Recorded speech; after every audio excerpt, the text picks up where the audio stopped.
Hanouka. Alors, il faut se poser quelques questions pour Hanouka pour comprendre la fête de Hanouka.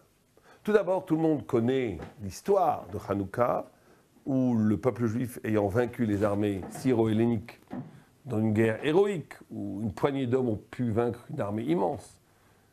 Grand miracle en soi, la guerre.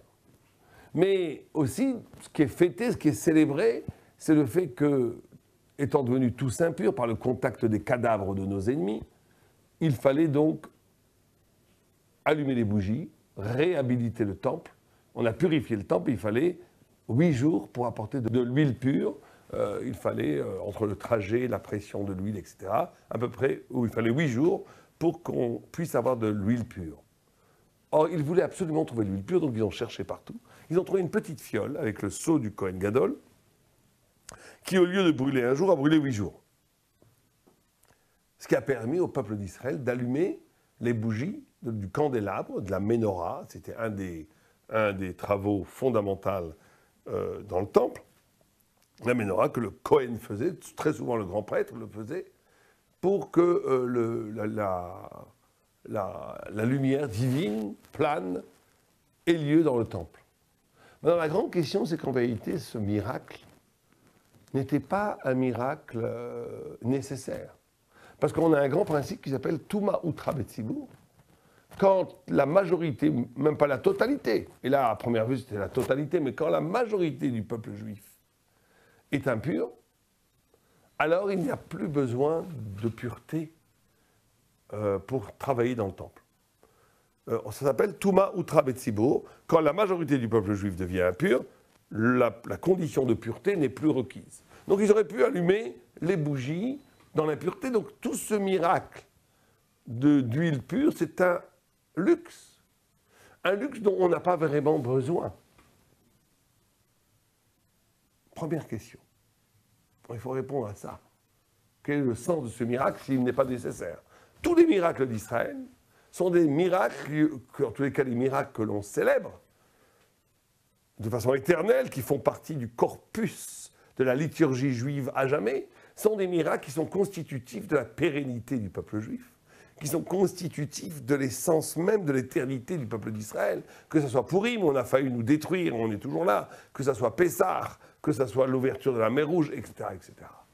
Là, on a l'impression que nous célébrons un miracle qui n'est que du luxe, puisque ce n'était absolument pas nécessaire, d'après la loi juive, que cette huile soit pure pour pouvoir l'allumer dans la mesure où la majorité du peuple juif était impur.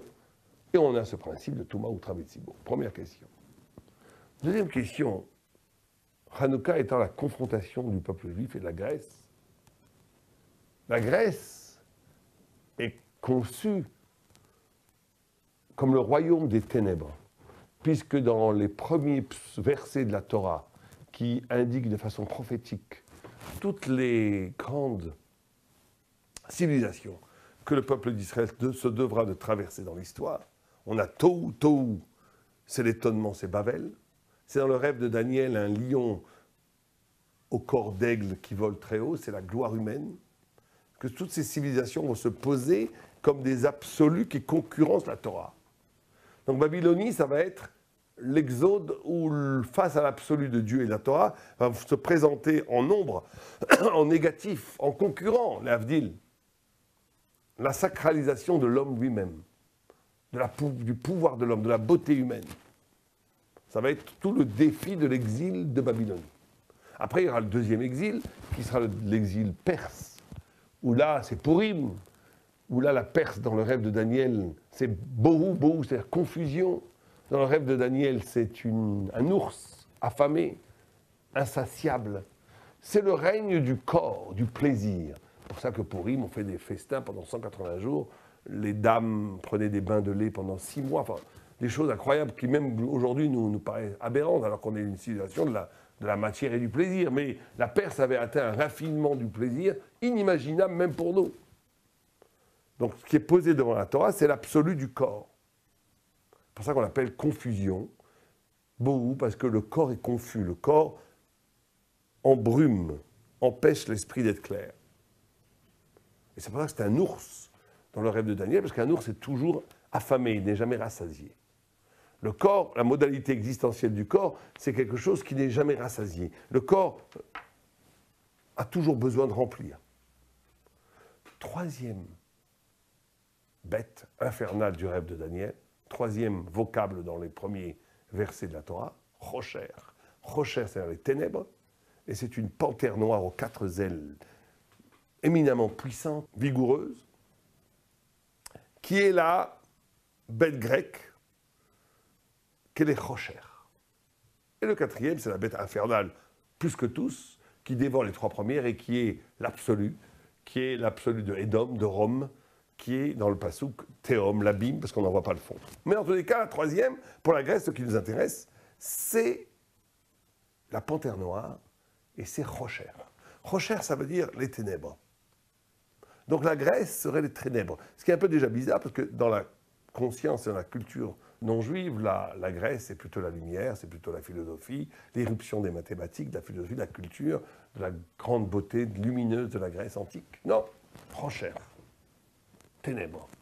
D'un autre côté, on nous dit que la seule langue que l'on peut utiliser pour traduire la Torah et l'écrire sur un parchemin et la lire en public, c'est le grec antique. Maïmonide dit qu'aujourd'hui, on ne connaît plus vraiment bien, assez bien le grec antique pour écrire une Torah en grec antique et la lire en public. Mais dans le principe, le grec antique est une langue, la seule langue qui n'est pas hébraïque, qu'on a le droit d'écrire la Torah.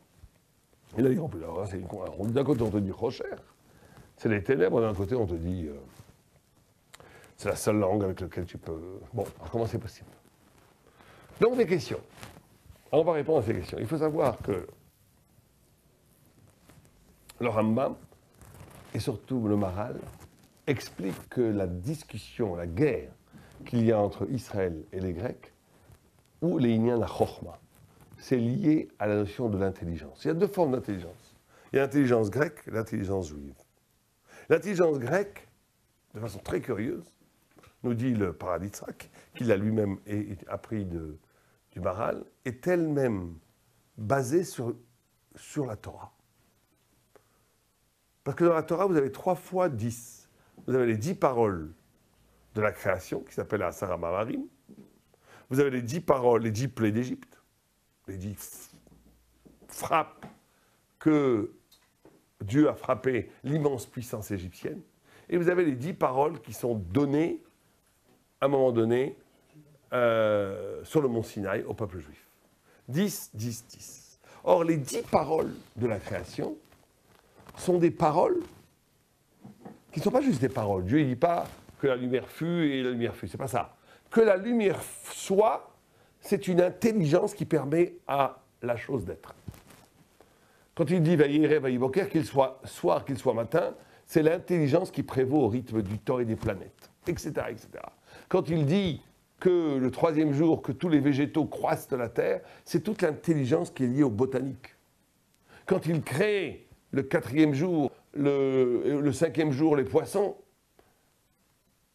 et les insectes, c'est tout ce qui est lié à l'origine animale. Et le 6e jour, quand il crée toute la faune, et tout le bétail et l'homme, c'est toute l'intelligence biologique autour de la vitalité animale, etc., etc.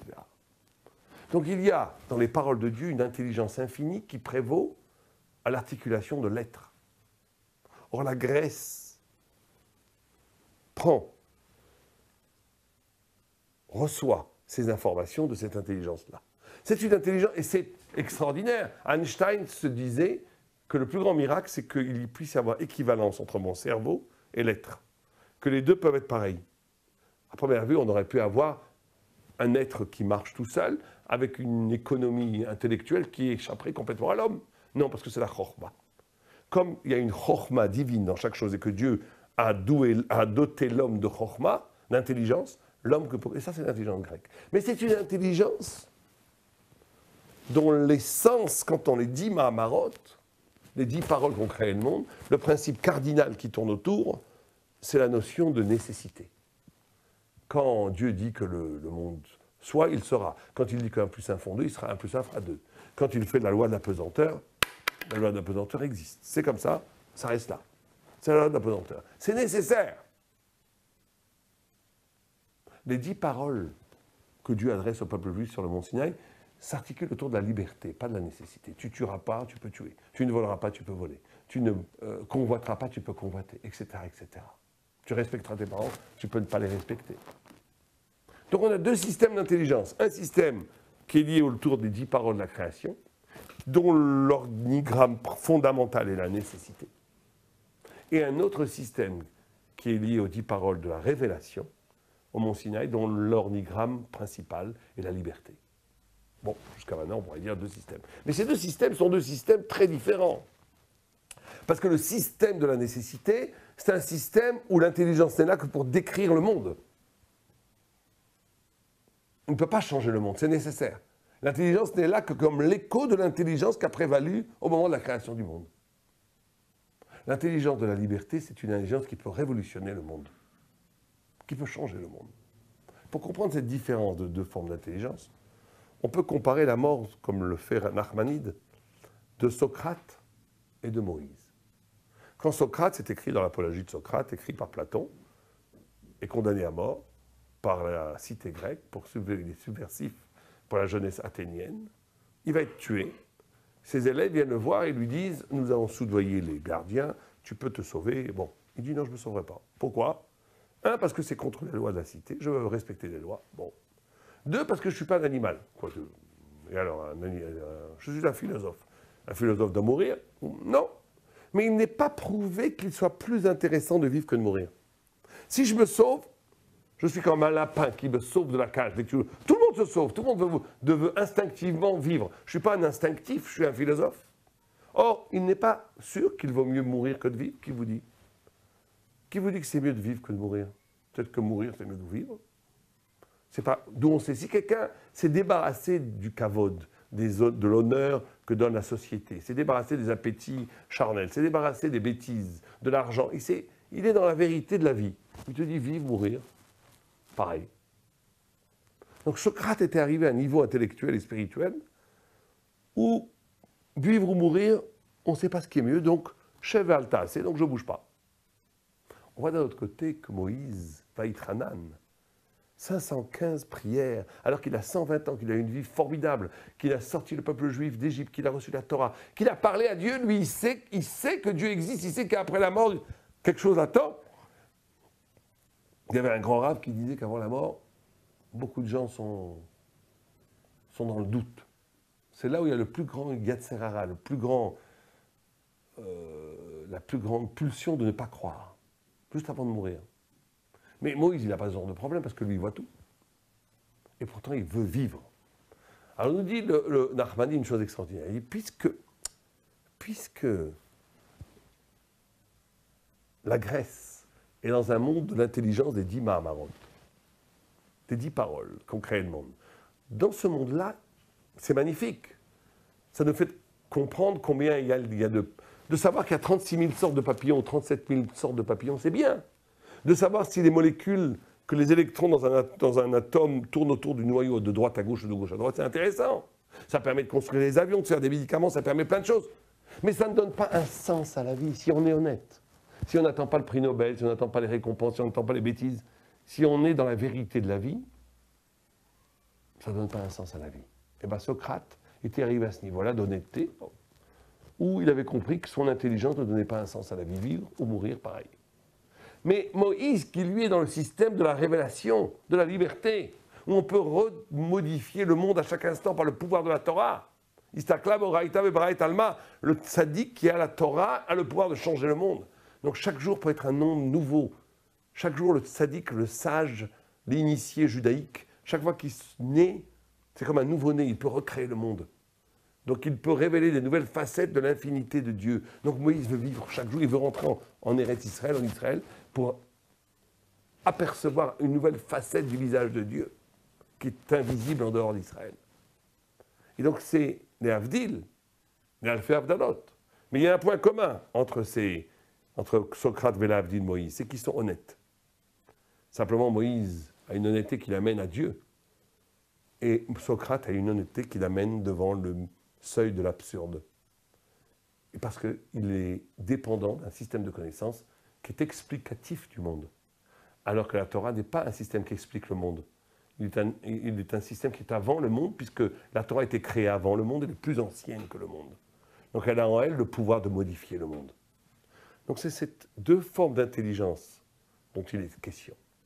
Alors on pourrait dire, très bien. Donc c'est pour ça que la Torah, que la Grèce est en même temps les ténèbres, parce que c'est une forme de connaissance qui masque de façon presque définitive l'origine des choses. Par la profusion d'explications de comment les choses marchent, elle masque le pourquoi les choses marchent. C'est pour ça que c'est les ténèbres. Mais d'un autre côté, c'est les champions du monde de la traduction. On peut traduire même la Torah en grec. C'est vrai que quand on la traduit, il y a 3 jours de ténèbres qui tombent sur la terre, comme dit la Gemara. Mais si on traduit la Torah en chinois, il ne va rien se passer, parce qu'ils n'ont pas le pouvoir même de traduire. Alors que la Grèce, elle peut traduire tout. C'est pour ça qu'ils ont le culte du corps dans les gymnases, développer un maximum ce qui existe déjà.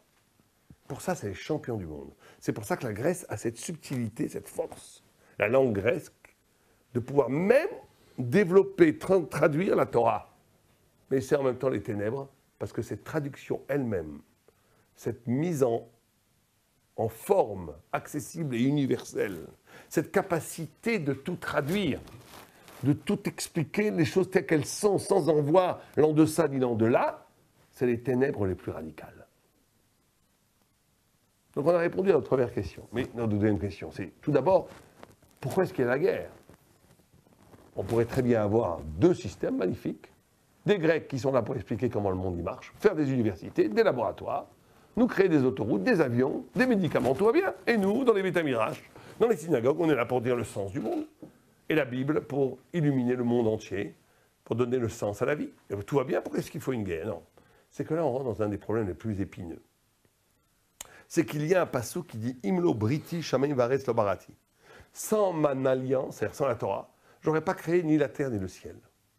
Ça veut dire que, et c'est là où c'est insupportable pour le grec, c'est que toute cette intelligence qui vient des 10 Mahamarim, toute l'intelligence grecque qui vient des 10 paroles qui ont créé le monde, toute la science, toute la philosophie, toute la science physique, toute la chimie, toute la biologie, toutes les lois naturelles et historiques et sociologiques, tout est là que pour la Torah. C'est-à-dire que pourquoi est-ce qu'il y a la loi d'apesanteur? C'est pour que ma kippa ne s'envole pas, c'est tout. Pour que le srar sur la soukha ne s'envole pas. Pourquoi il y a 1 plus 1 font 2 et 2 plus 2 font 4? C'est pour que j'ai 4 formes de branches à Soukot et 4 boîtes dans mes tefilines. Et là, quand vous dites ça à un grec, vous le rendez fou. Parce que vous lui dites quoi? C'est pour ça que chez eux, le monde est éternel dans le passé, comme le voulait Aristote. Parce que si l'être et les lois de la nature sont éternelles, alors toutes les figures de la spiritualité sont postérieures, c'est pas grave. Mais quand tu dis c'est pas comme ça, c'est pas comme ça. L'être, il a un début. La Torah est avant le monde. Et tout le monde, avec toutes ses règles et ses lois physiques, toute la science, n'est là que pour donner une scène à la Torah. Là, tu les rends fous, parce que du côté du grec, toute mon intelligence, toute la compréhension, toute la philosophie et toute la science, ce n'est là qu'au service de la liberté du juif. Est-ce qu'il va faire Shabbat ou pas Shabbat? La terre tourne autour d'elle-même pour qu'il y ait jour et nuit, que pour qu'il y ait Shabbat et pas Shabbat, pour qu'il y ait Mariv et Shacharit, mais ça ne va pas du tout. C'est-à-dire que tu vas complètement instrumentaliser. Moi, tu vas instrumentaliser. Moi, le grec, je ne suis là qu'au service de quelque chose que je ne comprends pas. On me dit oui, c'est comme ça. Et là, c'est l'antisémitisme. Là, il veut te tuer, parce que s'il te tue, il redevient absolu. Tant que tu existes, il est relatif. C'est pour ça qu'elle a gagné. Mais on pourrait dire, on dit qu'on a gagné cette guerre. Mais quelque part, on l'a peut-être perdu. Puisqu'on dit que quand est mort le dernier prophète, qui était Néhémia, est né Alexandre le Grand. Or, le Talmud ne s'amuse pas à nous faire juste des naissances et des morts. Elle vient nous enseigner que la Grèce a tué la prophétie. Alexandre le Grand, qui est le bras armé de la Grèce, qui va envahir le monde entier, qui va helléniser le monde entier, a tué la prophétie. Elle a tué la prophétie parce que dans le rêve de Daniel, la Grèce, c'est la panthère noire, Azout. Chutzpah, l'insolence de la panthère. Imaginez que vous ayez un territoire immense et que vous ayez un mur qui cache ce territoire et que je regarde un petit trou. Et derrière ce petit trou, je vois un petit champ de 10 mètres carrés. Et je dis, derrière ce mur, pour moi, il n'y a que 10 mètres carrés. Je ne vois pas l'immensité. La Grèce a réduit le monde à la vision du monde, a réduit la réalité à la captation de cette réalité, a réduit l'être au cogito, aux instruments cognitifs de l'homme. Elle a réduit le monde à la culture, à la science, à la pensée autonome de la philosophie. Et elle a gommé l'horizon prophétique. La prophétie, c'était la capacité d'écouter une parole qui dépassait complètement l'homme. Il y avait certains prophètes qui acceptaient la parole de Dieu et qui prophétisaient dans une sorte de vibration poétique sublime et qui après oubliaient ce qu'ils avaient dit. Non, la Grèce inaugure une pensée autonome d'une maîtrise absolue du sujet qui tue la prophétie. Et les Juifs ont été hellénisés au point où il n'y avait plus de prophètes.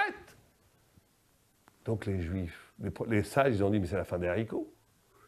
Si on a maintenant, comme ça, un judaïsme sans prophète, parce que la prophétie, c'est pas comme on croit l'homme qui vient avec un bâton et qui dit Dieu va. Non, le prophète, quand il parlait, c'était l'écho du mont Sinaï, dit Maïmonide dans Moréan Nevochim.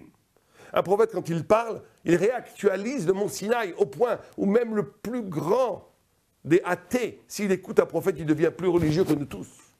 C'est la déchirure du tissu mondain pour faire apparaître la lumière divine elle-même. La prophétie, c'est la vérité. Or, s'il n'y a plus de prophète, il n'y a plus de vérité, il n'y a plus de Torah. La Torah, elle est prophétique.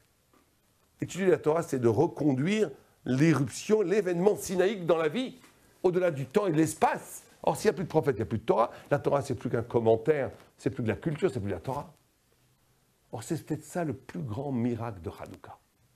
Le plus grand miracle de Hanouka, ça a été que, au cœur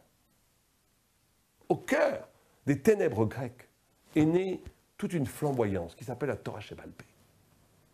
Parce que la Torah Shebaal Peh est concomitante de Hanouka, puisque le premier Tana, c'est Shimon HaTzadik, et dans le Pirkei Avot, on dit que Shimon HaTzadik a rencontré Alexandre le Grand, qui en le voyant s'est agenouillé devant lui. Parce qu'il le voyait dans ses rêves, avant de faire ses grandes batailles, il voyait l'image de Shimon HaTzadik qui faisait la guerre pour lui. Mais en tous les cas, l'idée ici, c'est quoi? C'est que on a cru que c'est la fin des haricots, plus de prophétie, plus de Torah. On n'est plus rien maintenant, on n'a plus que le texte, la Torah écrite, et nous-mêmes pour interpréter le texte, les mains nues. On est là devant le texte, avec notre propre pauvre esprit. On aurait pu croire que le judaïsme allait sombrer dans des interprétations personnelles, dans une sorte de protestantisme où chacun dit ce qu'il pense de la Bible, une catastrophe. Non, ce qui s'est passé, c'est un miracle extraordinaire. C'est qu'au fond de nous-mêmes, les grands initiés, Rabbi Akiva, Rabbi Meir, Rabbi Shimon Bar Yochai, quand ils ont appréhendé le texte divin avec leur esprit, ils ont trouvé au fond d'eux-mêmes, qu'est-ce qu'ils ont trouvé au fond d'eux-mêmes? Dieu. Ils ont trouvé au fond d'eux-mêmes l'éruption du Sinaï. Quand Rabbi Yochanan ben Zakkai, il a arrêté de donner son cours, il était assis sur un rocher. Quand il partait, ses élèves disaient ça, c'est le mont Sinaï. C'est-à-dire que le mont Sinaï n'est plus maintenant prophétique, un mouvement de haut en bas. Le mont Sinaï, il est à l'intérieur de nous. Le juif, quand il va au fond de lui-même, il trouve Dieu. C'est ça le sod du Zohar qui dit Israël, Kadosh Baruch Hu, Vetorah Echad. Ça veut dire qu'il y a à ce moment-là une sorte d'unité entre le peuple juif et Dieu.